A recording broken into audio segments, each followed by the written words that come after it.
Would you like to see Barack Obama removed from the White House?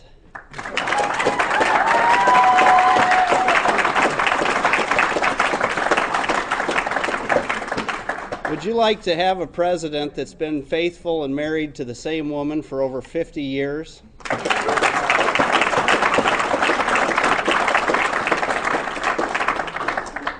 Would you like to have a president that will veto funding for Planned Parenthood, facilities that perform abortion, and for family planning schemes?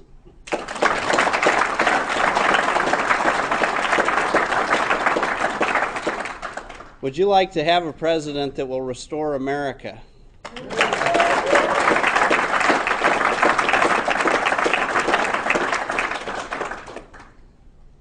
At this time, I'd like to bring forward two people that today are endorsing Congressman Paul.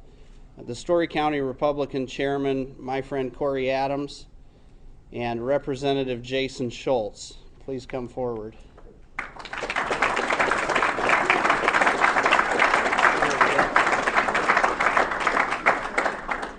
At this time, I'll introduce you to Corey Adams, the chairman of the Story County Republicans. I serve on the Story County Central Committee with Corey, go to church with Corey at St. Cecilia Catholic Church here in Ames, and I'm proud to call him a friend. So, Corey Adams.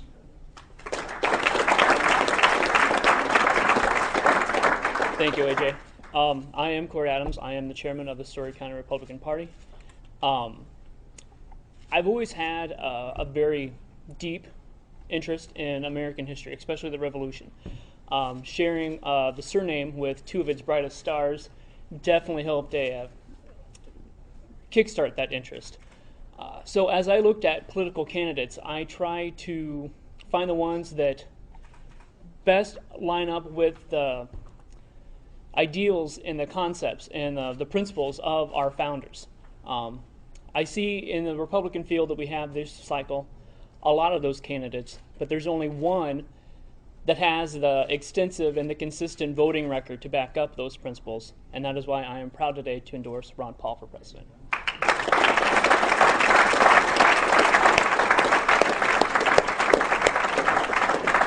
Thank you, Corey. And Representative Jason Schultz.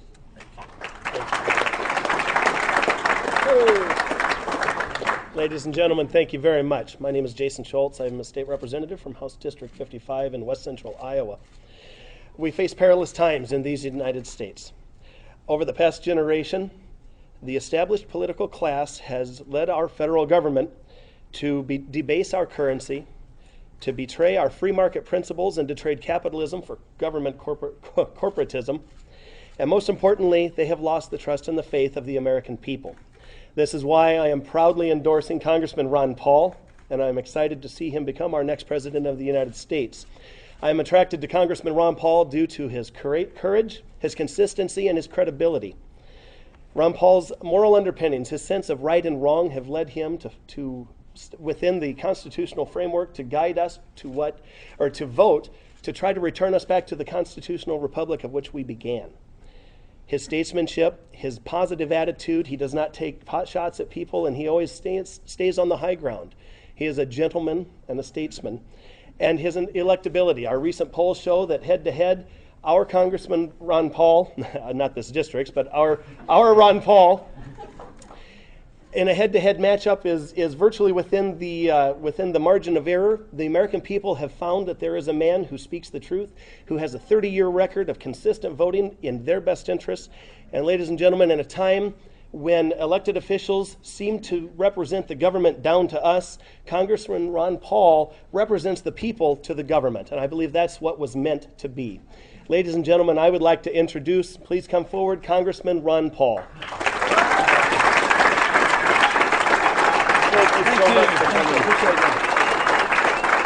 Thank you. Thank you very much. AJ, thank you, and Corey and Jason, thank you for the endorsement, and thank you all for coming out. It was an early start for me, but it was still an early start for you to get up and come over in the middle of summer and listen to politicians, you know. But you know, when I come to groups like this, I see a group like this as being rather unique because sometimes we who are involved in politics all the time and talk to people like you, we get the idea that every single person out there is really interested and know what's going on. But you know, it isn't quite the case. Most people wait till the last minute and they make their decisions. So people who are active are rather unique, and they're driven not by superficial comments and superficial views, but because they believe in something, they're willing to work and donate to candidates. So a group like this is, to me, very, very important. It's especially important on the circumstances of what's going to come up here on August 13, because I keep thinking, you know, an individual voting in the Ames straw vote, when you think of it nationally, I mean, in comparison, since you get so much attention and it can make or break some people in campaigning, it's worth a lot more than 100 individuals voting. It could be thousands of votes for somebody to show up and vote and make a difference in a race. And that is why I am here, and that's why I think Iowa is important. That's why I think the Ames straw vote is important. And it's also good because it gives an opportunity for everybody to have a chance. You know, a lot of rich people run for office, and a lot of people have many millions of dollars, but it always and a lot of them do real well. You've heard of them running for senator and running for governor, and the money is and has been very important. But every once in a while, these very, very rich people, independently wealthy, might spend 50, 60, $100 million on their own and then lose. It sort of gives me a little boost thinking, you know, the people, you know, money just doesn't buy everything. So ideas and issues and hard work is so important. I think the Ames straw vote is particularly introduces this idea and makes it much more democratic in the good sense of the word, that we can all compete. So I thank you for coming out, and I know a lot of you are supporters, and some have come to listen and find out more about me, and I appreciate that. What I would like to do is summarize pretty much what I believe in and what I've been doing and what my goals are, at the same time then leaving time for questions, because you may have very sincere questions, and hopefully I can answer those. At the same time, I learn a lot from the question too, because if the subject, if I talk a bit about the economy and nobody cares about the economy and nobody asks about it, and every question is on something else, then I'll learn something. But right now, I happen to think the economy is a pretty important subject, and it's hard to avoid thinking about it because there's so much uncertainty. You cannot even avoid thinking about the way the economy is going. And hardly can anybody avoid thinking about raising the debt limit. I mean, this has been incessant. So very briefly, I want to touch on the debt limit and the debate going on. That the way I see this, there's a lot of artificial stuff going on about August 2nd, the end of our whole country and the whole world is going to happen if we don't raise the debt limit, if there's a so-called default. But quite a few times in our history, our country unfortunately has defaulted when they promised to pay in gold, and they broke that promise several times. Even not too long ago, in 1978, we had a dollar crisis, and we couldn't support the dollar. And this was a form of bankruptcy. It wasn't the kind of bankruptcy where you couldn't raise the debt limit, but internationally, nobody wanted our dollars. And guess who bailed us out? The IMF. We went hat in hand to the IMF and got like $30 billion, which today would be like $300 billion to prop up the dollar. So this is not brand new, but it's an important debate because this whole issue is demonstrating that the country is bankrupt, and nobody wants to hear that because it sounds overwhelming, because bankruptcy is bad news. If you're an individual, you have to do a lot of things. You have to cut back on spending. Sometimes you have to get another job. Sometimes you have to declare bankruptcy, but your standard of living changes. And if you're able, many people will say, no, I'm going to pay my debt off, and they cut way back on spending, and they work much harder and work their way out of it. Others will just go into bankruptcy and default and not pay the debt. But when a country gets so indebted like we are today, countries usually default. Small countries that are less significant than a major country like ours, they default by not paying bills, and they wipe the bill, in South America and different places, even in some of our states in the 19th century, just defaulted and wrote the debt off the books. But what countries most likely do, if they're larger, is they default by just printing money. And that is a default. Because if the government owes you $10,000 in a treasury bill, or in a bond, and after 10 years is up, they give you your $10,000, but what if the $10,000 buys about 25 cents on the dollar? Somebody stole 75% of your money, and that's a default. That is what's going to happen in this country. There is no way we're not going to write the checks. There is no way that's going to happen. There's no way that the checks aren't going out for Social Security. But the real concern has to be, what is the money going to buy when you get it? There was one proposal in the Senate. I think this came from what they called the Gang of Six. And one of the proposals in it was tax increases and spending cuts, and it was sort of middle of the road, moderate approach. But what they put in here is what you have to be concerned about. And that was, they changed once again how you calculate the CPI, how you calculate the cost of living increases. So what they did was they said, well, we're going to change it, and then it'll make it look like the cost of living isn't going up. Now, even today, the CPI is measured differently than it did 15 years ago. But if you use the old measurement, prices are going up 10%. If you use the new measurement that the government tells you, it's going up 2%. And they're going to change it again, but that's to keep from giving the elderly any cost of living increase. And yet, how many people does that fool? Now, if I come in here and say to you, well, if you worry too much, there's no problems.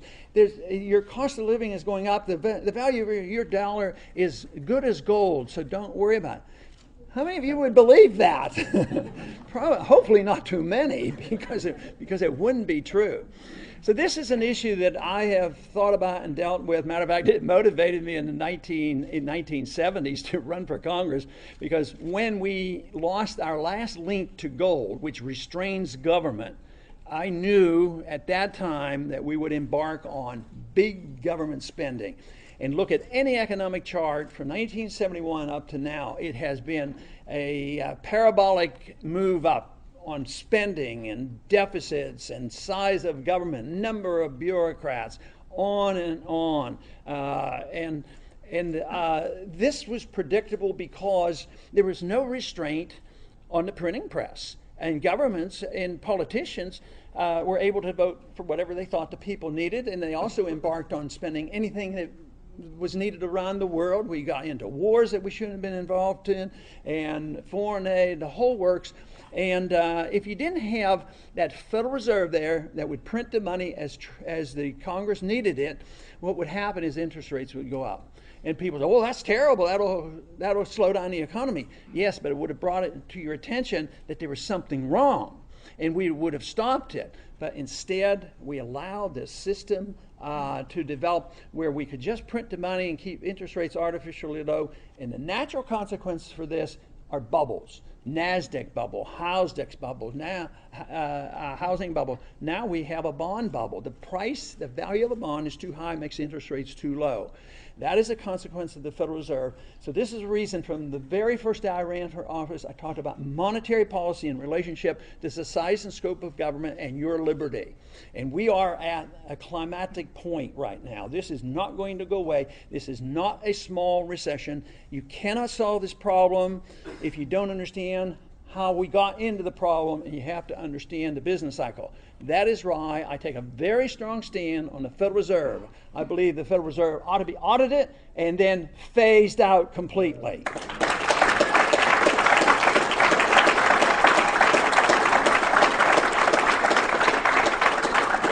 While we're at it, we can think about 1913. It was a bad year. That 13, we have to, and yet, I'm hoping that August 13 is going to be a very good number. But 1913 wasn't a good year, because that's when Wilson ushered in the Federal Reserve. Also, the income tax, and also a change in the foreign policy. Because I think Woodrow Wilson was the first neocon, because he he felt like this obligation, to spread our goodness around the world and sacrifice our young people and sacrifice all this money and get us involved, that has just led to a disastrous 20th century, and it continues now with the neocon wars constantly. Most Americans, and even I, have to stop and think, how many wars are we actually in right now? That's tragic. I'm pretty old-fashioned in that sense. Old-fashioned, that I believe in the Constitution, and we should never go to war without a declaration of war. That's what we should do. A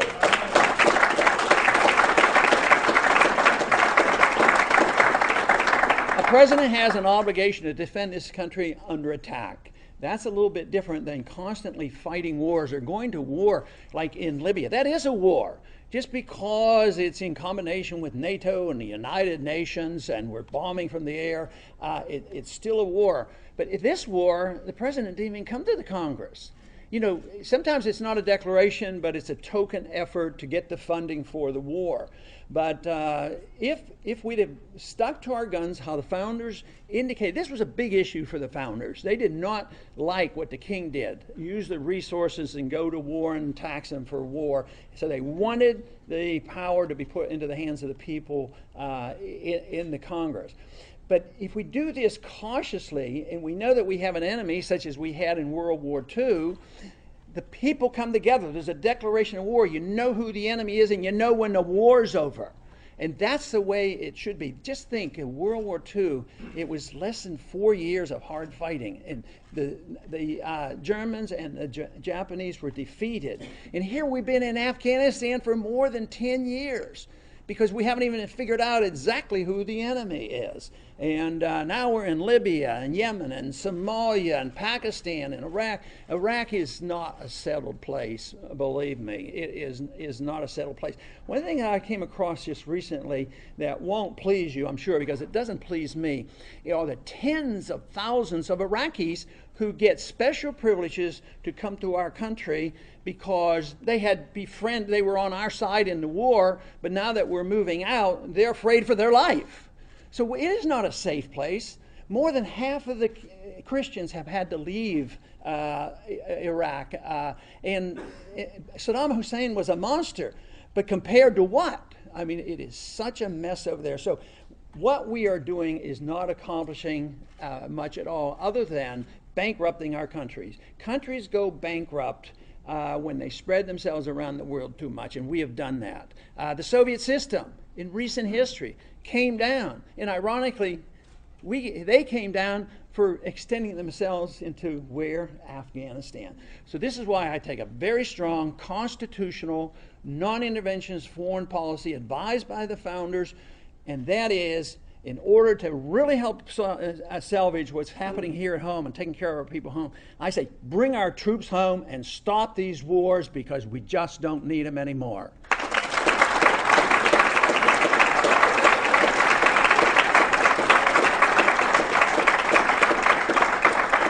It's one thing a president can do. It's an undeclared war. He could bring the troops home, and you don't have to fire anybody to get some economic benefit. Just think of these tens of thousands, hundreds of thousands of troops would just come home and spend their money at home. I mean, the Germans like us to be in Germany. And the Koreans like us to be in South Korea, because we spend the money, as well as Japan. We spend a lot of money there. So that money would have been immediately be spent back here. And then, of course, the foreign policy has to be changed. But a president has this authority to move the troops around, and that could be done. And I think it would send a very strong message that we're just not going to continue to fight these no-win wars forever and ever. But the one thing that, over and above the economy and sound money, that I think about, because I think it's the most important issue, and that's your liberty. This is what the government should exist for. This is why we had a revolution. This is why we have a special emphasis with our 10 amendments to the Constitution. This is why we have Article 1, Section 8, and especially 9th and 10th Amendment. It was to protect liberty. The Constitution is written very clearly not to restrain you. And today, we're being restrained by our government endlessly, and our property is being interfered with. It's a violation of contracts. They're the counterfeiters of the world. So the Constitution, though, is very clearly written. Go back and look at it. It's to restrain the government. The federal government, local government would have more leeway, but it was not meant to have the government telling us everything that we have to do and what we can't do.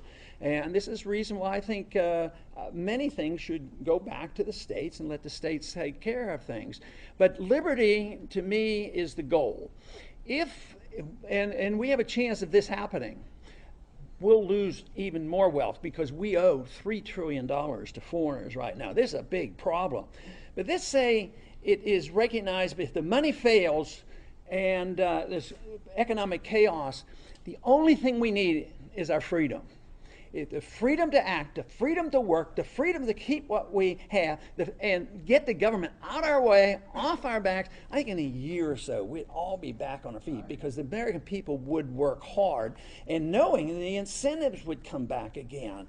So it's liberty that is the key to it. But to understand liberty, we have to understand where it comes from. It doesn't come from our government. It comes from our Creator. We get our rights to our life and our liberty from our Creator, and therefore government should be there to protect liberty, never to interfere with it.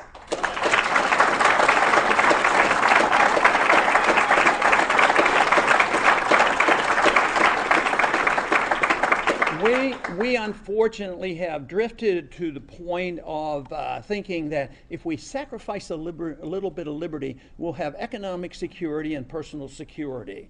I don't believe in that. I don't believe for your economic security and your personal security depends on sacrificing anything. We want to protect your liberties, and I think we would be much better off. This, to me, is so important, but understanding the importance of individual liberty also indicates to me that if the purpose of government is to protect life, therefore we should protect all life. All life should be protected by government, and therefore that is the reason I'm a strong right-to-life person, because if you can't protect all life, how can you protect all liberty? How can we protect homeschooling and personal choices and your religious value if you haven't had a strong stand on protecting all life? This is the big picture that comes together, and we were introduced to this. I'm afraid we're losing it, but we can restate it and build on it. We want a society that emphasizes liberty. That means you have free markets, you have sound money, you have contracts that are enforceable, and you have protection of personal liberty. You don't put up with what we put up as a people at the airports. We've had enough of that, and they don't make us safer, and we have to include in that a non-intervention foreign policy where we treat people differently. You know, right now we have a foreign policy that if they agree with us, we give them money. If they disagree with them, we drop bombs on them. And I say, let's have another alternative. Let's neither give them money nor drop bombs on them. Do what the founder said, trade with them, talk with them, and try to be friends with everybody. That is, I believe, the way we can reach both peace and prosperity. Thank you.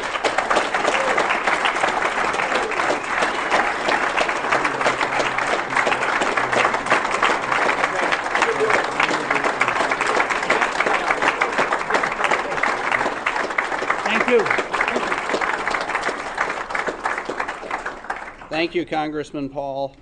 We did have a few members of the press that requested to ask a question today. Marlo with Fox News. She's not here, but I work with her. Oh, okay. Can I take her question? Yes, you sure can. Congressman, you've gotten a reputation and a well-earned one as one who does really well with straw polls. Could you enlighten us as to how it is that you've been able to do that, and how you plan to use that experience in trying to channel that into success on the second Saturday of August? Yes, he asked a question about how we have done, how do we do so well in straw votes, and we have. We've done quite well. I think it's the enthusiasm of the supporters, because they know what they believe in and what we stand for, and they're willing to go the extra mile. And it's for that reason, because the message is spreading so much further. I mean, it hasn't been like there was a campaign 4 years ago and then it was suspended and we're trying to stir it up again. There's been steady growth in these views. The economic crisis came, and the foreign wars are getting to be a burden. So the enthusiasm is growing. There's more enthusiasm with the people who are true believers. And like I said in my opening statement, Ames lends itself to that. So I wished I could say that I am the front runner and nobody's ahead of me and it's a shoe-in. But the truth is that we can do it and will do very, very well and hopefully come in first. But I tell you what, I'll challenge any other candidate for the enthusiasm of our supporters.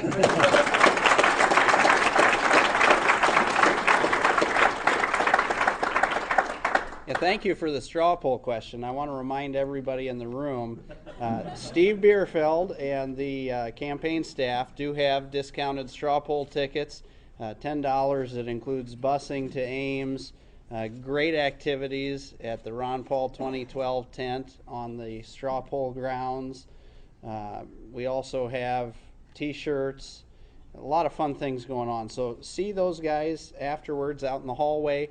They will get you signed up, taken care of, and help you get to the straw poll. Our next question today is from the Ames Tribune, Bob Zentera. Congressman, assuming you take the oath of office in January of 2013, you won't have a Congress of both houses that has people of the same philosophy as yourself. How do you propose to work with people of opposing points of view to implement your program? You know, I think it's a good question because it lends itself to understanding what I'm all about. Because if you look at what I've done over the years, I've probably been able to work with coalitions better than anybody else. And you don't have to sacrifice any principle, whether you're from the left or the right, if you can find some other people that agree with you on these issues. So you take the issue of transparency of the Federal Reserve. This was passed in the House of Representatives. All Republicans supported it, and a large number of Democrats supported it. So you bring people together. Same way on the foreign policy. Yes, it's getting more popular every single day with all Americans to bring troops home. Yet traditionally that was supposed to be more, the Obama position. He was going to end those wars and bring everybody home, and now they're disenchanted. So I think a candidate like myself and a president like myself would bring people together. And this is what has to be done. And on the spending issues, I think that the same thing can happen too. Let those who are on the left, let them pick and choose where to cut. And those on the right, let them pick and choose. And then say, well, that's the compromise. Instead of, over the years, over these decades, it's always the left wants to spend here, the right wants to spend over here. They get together and agree, okay, let's keep spending. And that's how we got into this mess. So I'm going to get this new coalition where we get together and everybody gets to pick on what they want to cut.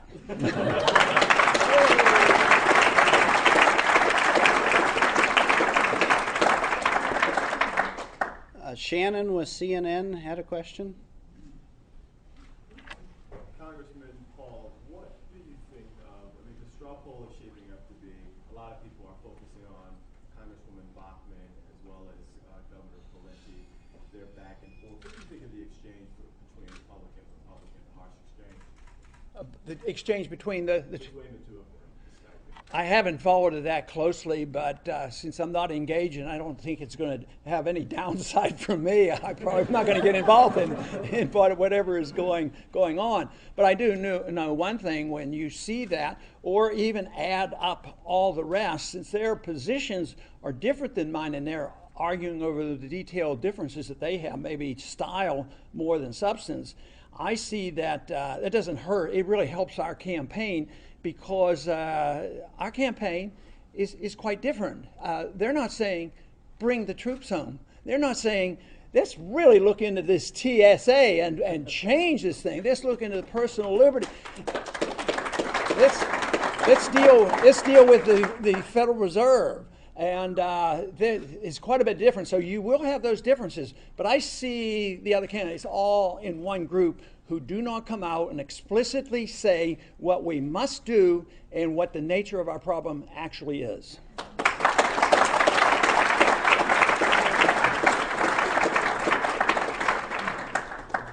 Josh with the Des Moines Register. Yeah. The campaign recently released a statement saying that you guys receive more donations from stated military members than any other campaign. You've also said that we need a foreign policy that isn't built on militarism. So what about your foreign policy do you think resonates so much with U.S. military members? The foreign policy and relation what? What about your foreign policy do you think resonates so much with voters in the military? Oh, great question. Great question. As of the moment, since I'm the only candidate that's been in the military, maybe that helps me identify with all of it.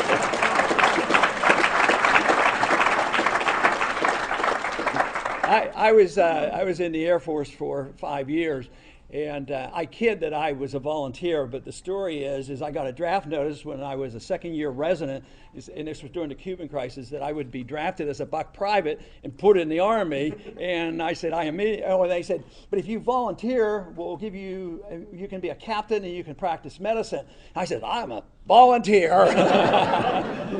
So, no, the identification with the military is, I think, fantastic. But I think back into the times, I got off active duty in 65. And 65 was the year we escalated in Vietnam. But I was still in the reserves. I was in the Air National Guard. And the last thing I wanted to do was have a president that wanted to expand the war. I mean, it was dreadful. And don't you think, I bet you somebody knows somebody here that's been in the reserves, the Air National Guard, and even on active duty, that may have been there once or twice or 3 times and not see an end to this. So this is the reason I think the military support me. It happened in the last campaign. It was more than double what all the other candidates got from active military duty, and it was more than the president got from active military duty in this last quarter. So I think it's a very powerful message, and the sort of the subtleness of that question has been in the past that, if you don't vote to spend the money and send the troops around the world, that you're against the troops, and that you're un-American, you're unpatriotic. Well, maybe you're patriotic if you live up to the Constitution and only go to war when you declare the war.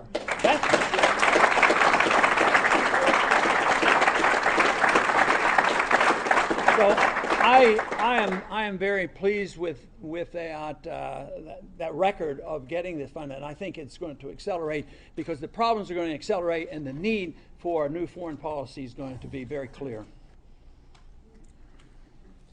Thank you, Congressman Paul. Great answer. I know as a son of a Vietnam veteran, my father raised me that you don't go to war without a declaration of war.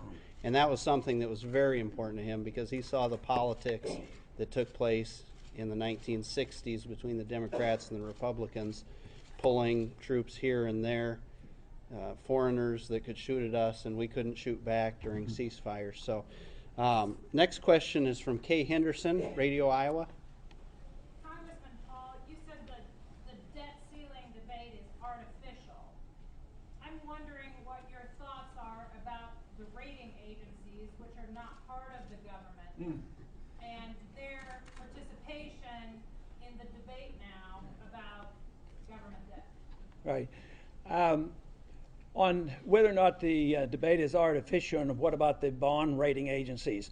All you have to do is look at the history of the bond rating agencies that in the past 10 years before the NASDAQ or especially the housing bubble burst, the agencies were saying Fannie Mae and Freddie Mac were perfectly okay. They have no credibility whatsoever.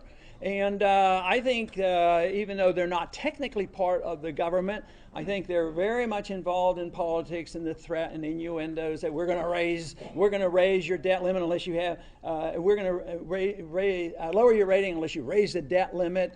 So I think August 2nd is artificial, but I think it's so misleading because, and I said earlier on, we have this debt. We can't pay it. It will be liquidated. The argument is only over whether it's deflation or inflation, and therefore they're misleading you, and they're particularly pushing on these dates, and that's what I think is important. But I wouldn't place a whole lot. I wouldn't say that we have to do it because of the Moody's or whoever's going to do the bond rating. That to me is a subtle threat.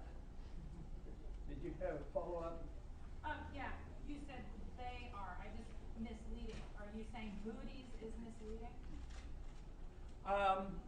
Well, I don't know whether it's. I think it is misleading. whether they sit down and connive to do this and they work on it, but they have no credibility.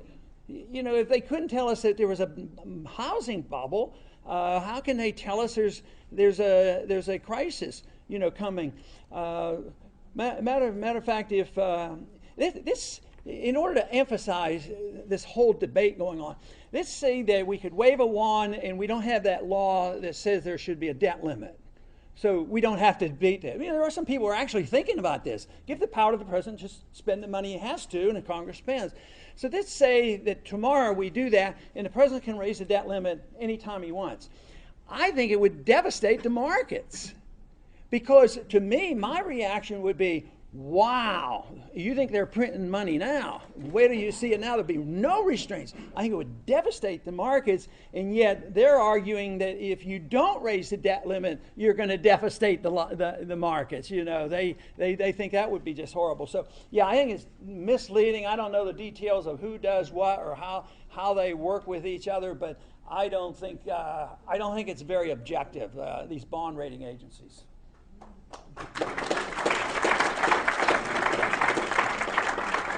And we have time for 3 questions from the crowd. Go ahead.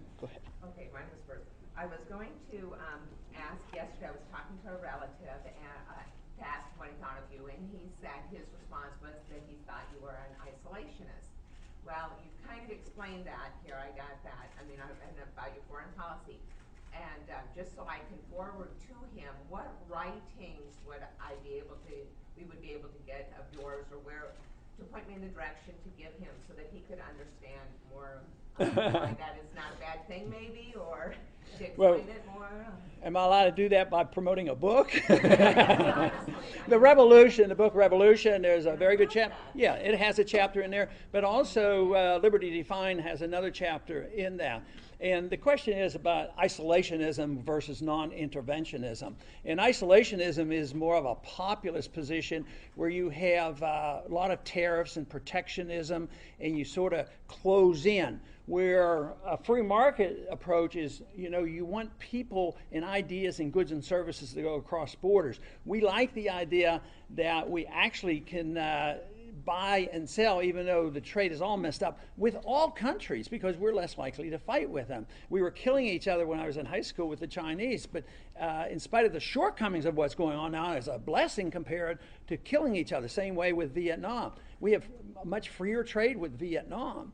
And of course, they warned if Vietnam fell, there'd be the domino effect, and all become communist. But now we go back and forth and trade, even with their imperfections and our imperfections. So I think trade is fantastic. And those individuals who keep using that, where he's an isolationist, what they fail to see is those people who are saying this happen to be people who love the UN and WTO and international government who manages trade.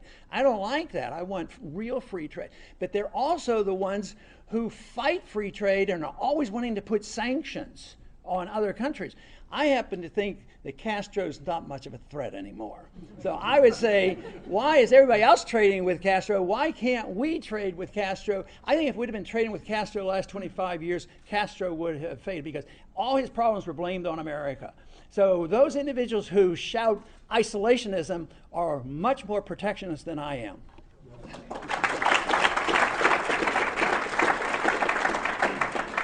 Gentleman back here in the red.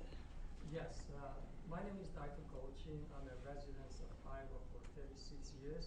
And very much like your position on global affairs, which bring peace to the entire world and dividend to this country, our country.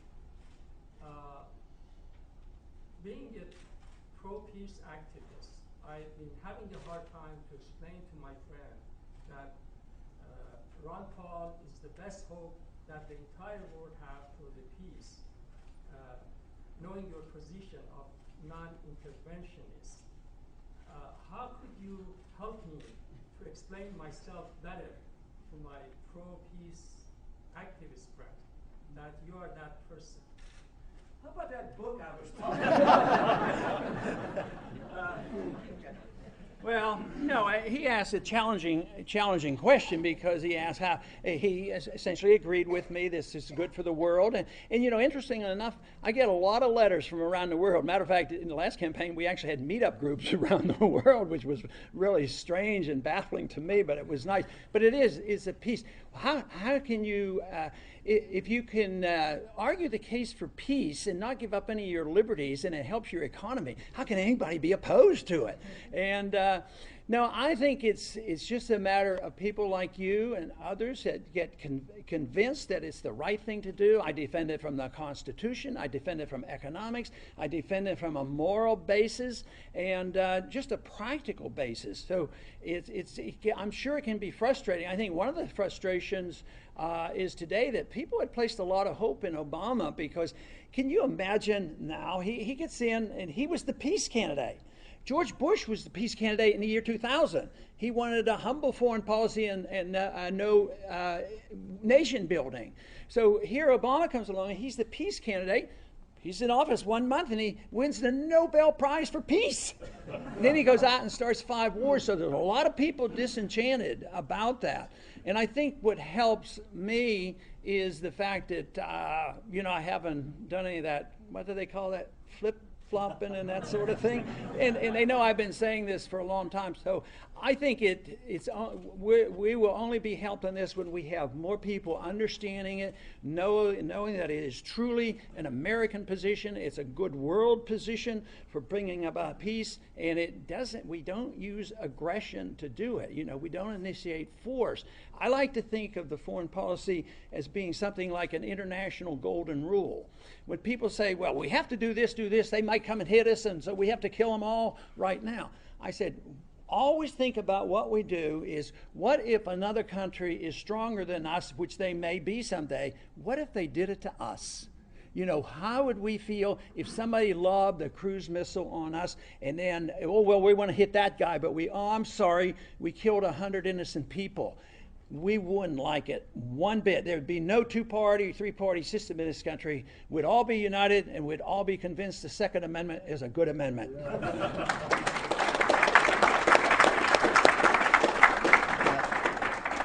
Lady in the white. In your book, you touched lightly on marriage and your stance on marriage, and that it should be more of a state-mandated thing. As president, how would you convince Congress that things like marriage and social issues should be on a state level? I have a bill in Congress called the We the People's Act, and just by majority vote, you could take the jurisdiction away from the Supreme Court. So if you had laws in Iowa different than what they want in Massachusetts, you could pass those and you could maintain your state sovereignty. That doesn't mean that you will do everything perfectly, but it also means that if another state does things badly, it doesn't bother you. So I think that is the best approach to take away the jurisdiction. And you would not have to have a Supreme Court, wait for the Supreme Court to be changed or change the Constitution. I'm not against doing that and working over time, but this could be done by a majority vote in Congress. I was disappointed it didn't happen when we had the House and the Senate and the presidency. There was no move to move that legislation along. Actually, I take one step further. I don't think we'll see the day for what I consider more ideal. And you stated the position that's more practical, that we're going to have these discussions. We are going to have some rules. We're going to have some definition. But, ideally for me, I would just as soon see less government involvement. I always think the church should be involved, and that's where you get married. And quite frankly, I get so tired of this definition of who's going to define what. And I just don't want to argue. To me, it's sort of like religion. I have the perfect religion. You have the perfect religion. Most of the time we understand this and we let everybody declare it. So if people have perfect rules about social behavior, as long as they don't have the people, I want the government to be out of it. So I would just as soon see the states control it like they are now, or even work to the point where, why do we have to get a license to get married? When I got married, my wife and I got married, what did they say, 54 you said, right? 54 years ago. why we have to get a license to do this? So that would be my idealistic approach. But in the meantime, it is what you stated. I'd have the states doing it, taking care of it.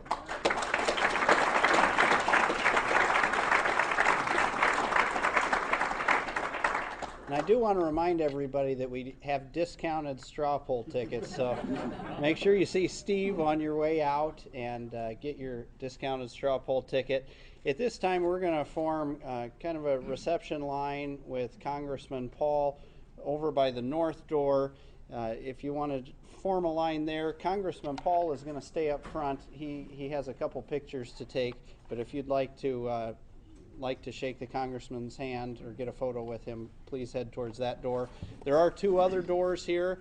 If you're not going to stay to shake his hand, please use those doors. One final challenge on AIDS. You know something? We're not here for entertainment. We're not here for intellectual discussions. We're here to impact on this country, the future of this country. And you do that by action, not by sitting and thinking and talking and discussing and blogging and talking some more, but by action. Your action on August 13th will do something. The rest of this won't necessarily